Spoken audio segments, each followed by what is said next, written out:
Capítulo 5. El patrón y el compromiso. Daniel Mercer no fue al sótano de la iglesia porque creyera en fantasmas, ni porque necesitara que un pastor le dijera qué hacer con su culpa. Fue porque 3 testimonios en 2 semanas habían usado el mismo lenguaje imposible, la misma sensación equivocada del tiempo, la misma certeza de un límite, como si todos hubieran apoyado las palmas contra la misma pared invisible. En la mesa de su cocina, el cuaderno estaba abierto junto a su laptop. La pantalla estaba llena de gráficas y marcas de tiempo, esas líneas limpias que le hacían confiar en el mundo. Daniel había aprendido a confiar en los números como otros hombres confían en el instinto. A los patrones no les importa lo que tú quieras que sea verdad. A la 1:12 de la mañana, su teléfono vibró una vez, luego otra, y no dejó de hacerlo. La alerta venía de una fuente que jamás silenciaba. Candidato de onda gravitacional, baja confianza, firma inusual. Se recomienda seguimiento. Se incorporó, totalmente despierto de golpe. No porque las palabras fueran dramáticas, nunca lo eran, sino porque la marca de tiempo le resultaba familiar. Viernes por la noche. Abrió la traza en bruto. Un ascenso delgado, luego una caída, luego un aleteo irregular que no debía estar allí, como si la señal hubiera tropezado, como si hubiera golpeado una costura en la realidad y se hubiera raspado. El algoritmo quería descartarlo. La etiqueta decía baja confianza. Los instrumentos siempre discutían entre sí antes de ponerse de acuerdo. Aún así, la forma le tensó el cuero cabelludo a Daniel, como le pasaba cuando veía una contradicción que no era un error.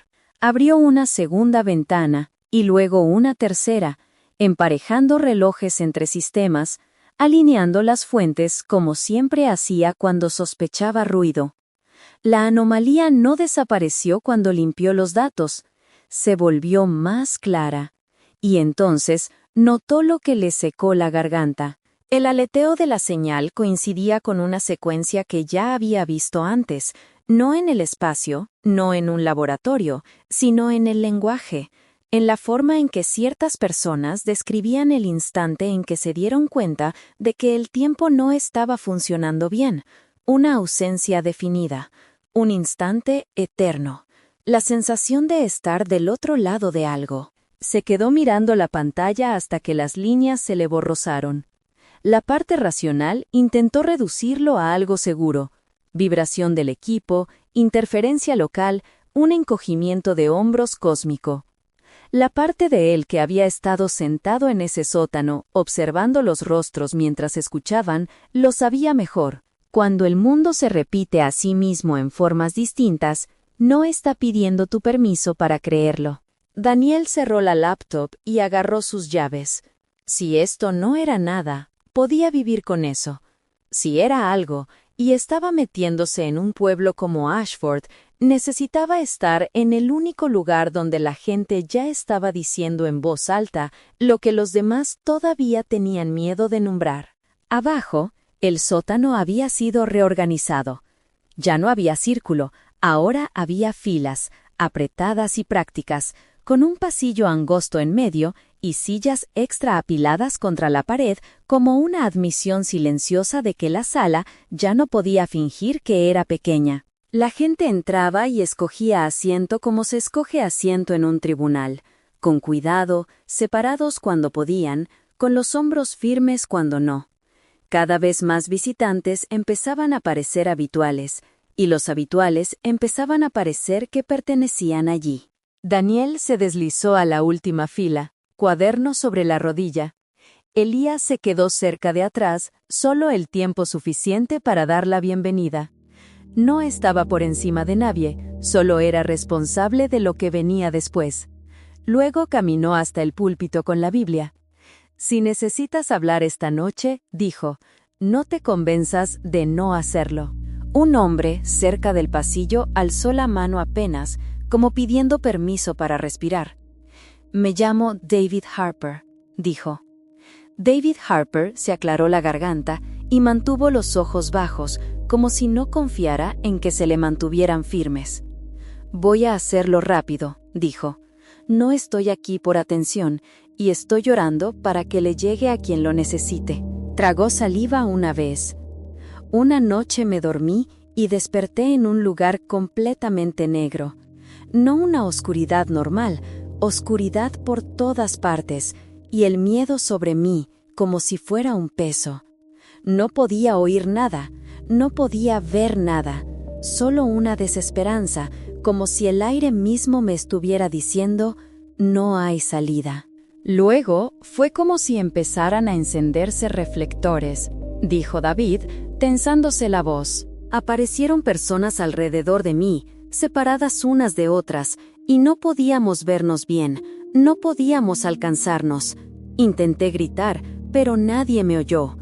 Y entonces todos empezaron a mirar hacia arriba, así que yo también miré hacia arriba, y había esta enorme estructura negra en el centro, alta, como un monumento, como una estaca, y ni siquiera se veía la base. Arriba había una luz parpadeando despacio, encendiéndose y apagándose, y cada vez que parpadeaba la gente se emocionaba, cantando y celebrando como si fuera una fiesta.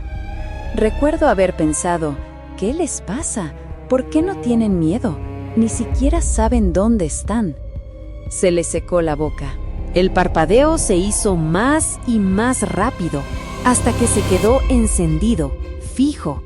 Entonces todo quedó en silencio, y vimos algo cayendo hacia nosotros. Al principio parecía luz, dijo, pero no lo era.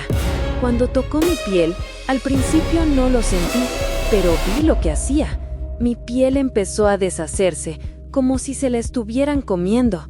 Era fuego, lava.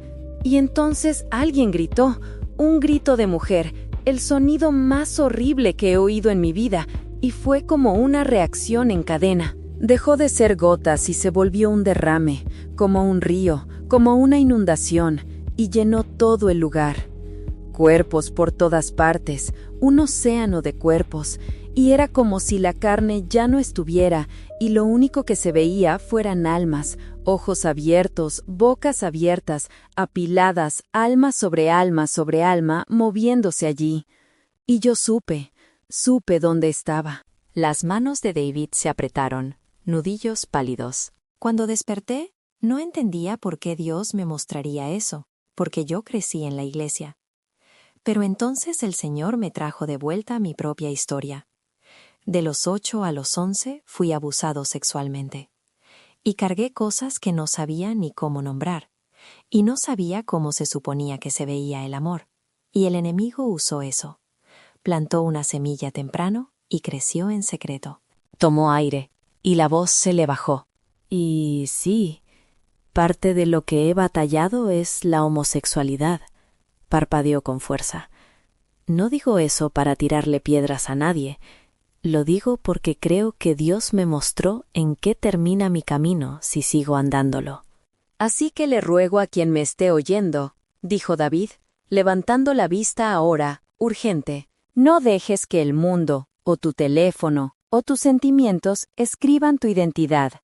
No llames cadenas, así soy yo. Pídele a Dios quién eres, y vive según su palabra. Carga tu cruz, arrepiéntete, busca ayuda. Di la verdad en la luz.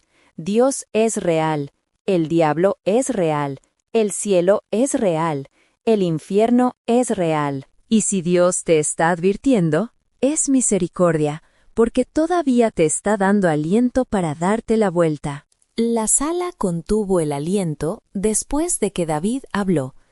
Algunos visitantes miraron al suelo como si el linóleo pudiera abrirse.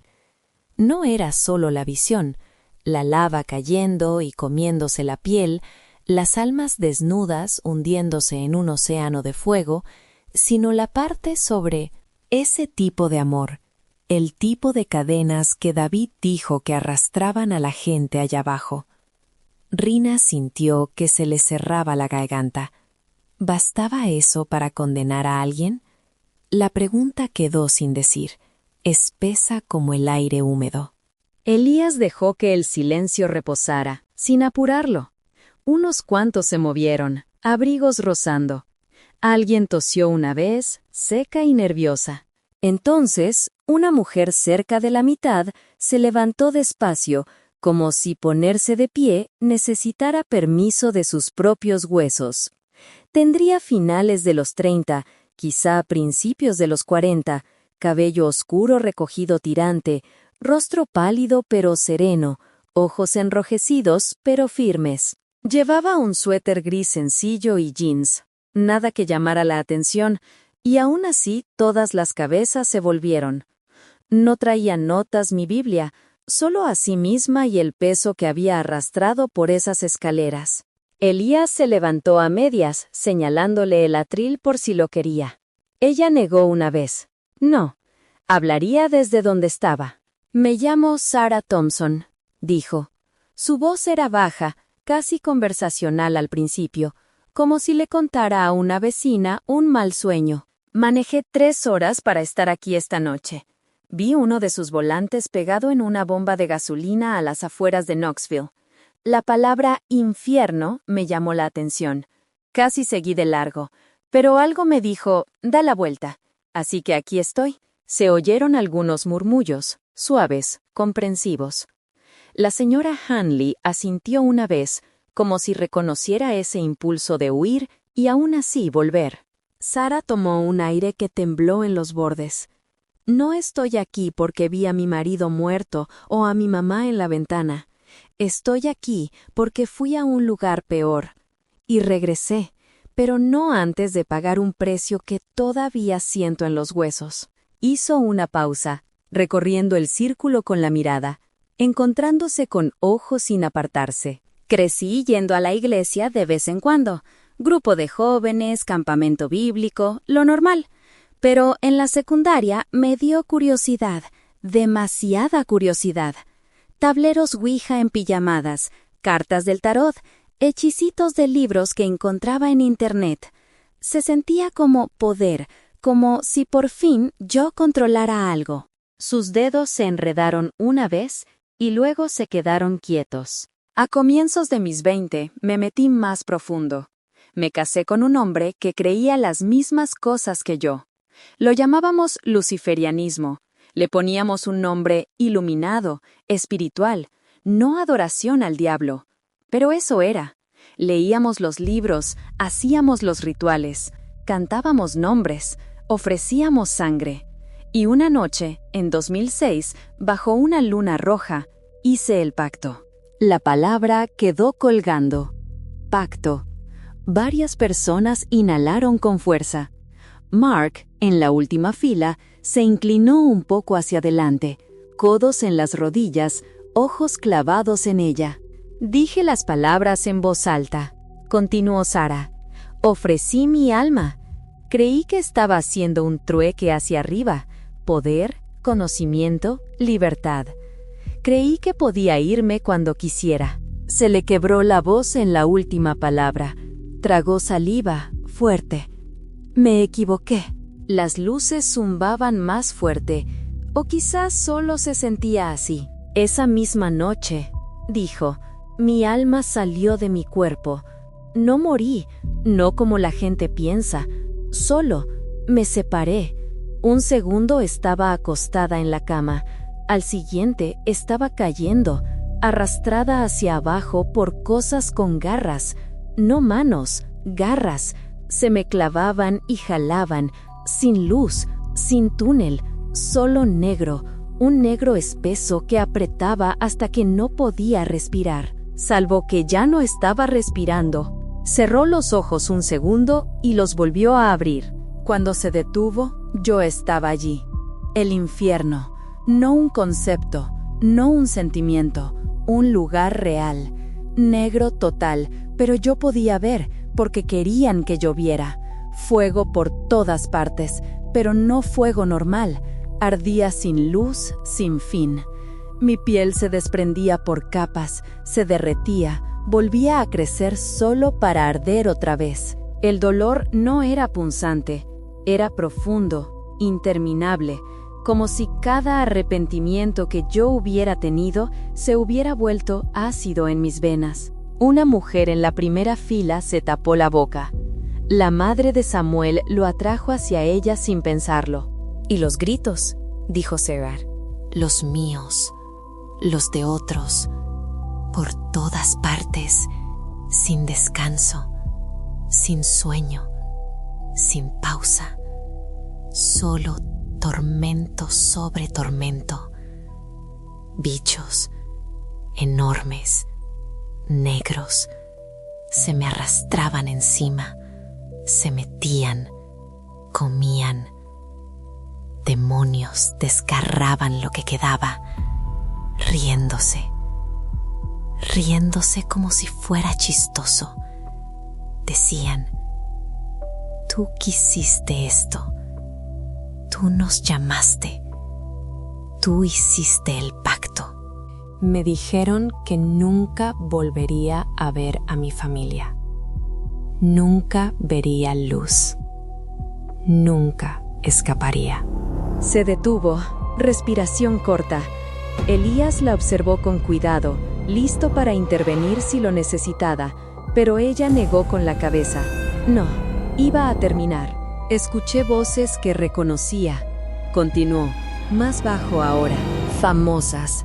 Elvis Presley, su voz, pero torcida, gritando de dolor. Johnny Cash, aullando como si nunca fuera a parar. Otros también, personas que yo había escuchado, admirado, estaban allí, porque hicieron sus propios pactos, de una forma u otra. Y el diablo cobra, no espera a que te mueras, toma lo que ofreces y te reemplaza. Mi cuerpo caminó por aquí arriba, la gente me vio, me habló, pero no era yo. Algo más llevaba mi piel, un demonio, por casi un año. Los nudillos de Rina se pusieron blancos alrededor de su taza.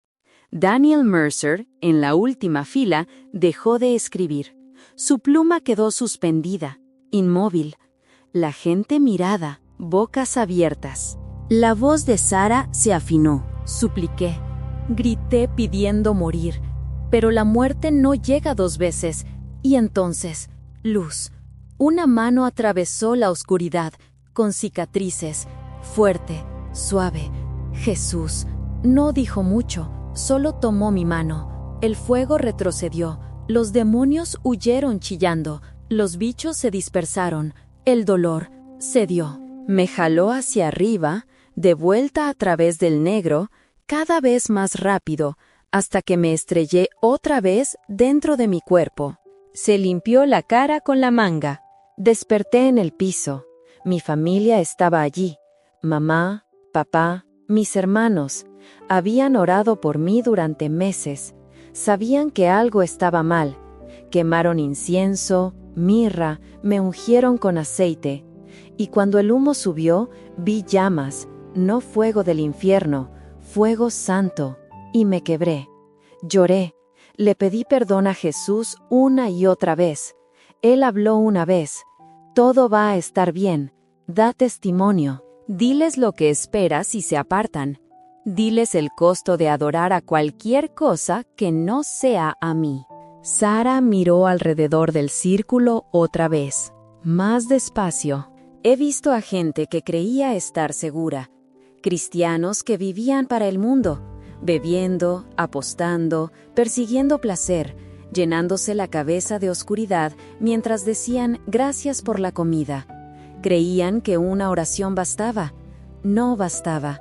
El pecado sin arrepentimiento te encadena. Pactos, juegos ocultistas, tratos secretos, incluso pequeñas rebeldías generan intereses en ese lugar.